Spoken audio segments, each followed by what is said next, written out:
honesty. Kalsada dyan ako galing, di na to bago sa akin, kahit mata lang ang gamit, alam ko na kung tigas o tigasain sa tila butika to galing, di madali na kuhanin, bago makuha kailangan muna ng reseta, mahirap basahin, alam ko kung paano bumahig, malakalisain kung tanda, sapang mano ka na pimanabong, kaya paborito ni Apo. Ang gabi na natakot na suba hanggang tilaok lang, sila din ang nabilaokan, mananalo lang sila kapag nakita na nila ako sa kangkungan. Kaso na malabo na, sa ngayon unang-una nagawa na lahat, pangalawa kailangan na lang pagulungin ang nakuha.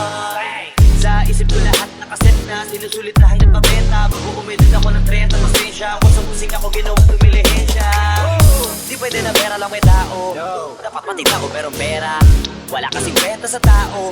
Hindi tao walang kinikwenta, kaya ginawa ko na ginawa yung pitaka, pinataba ng pinataba para naman mapabilib yung mga nang maliit pala.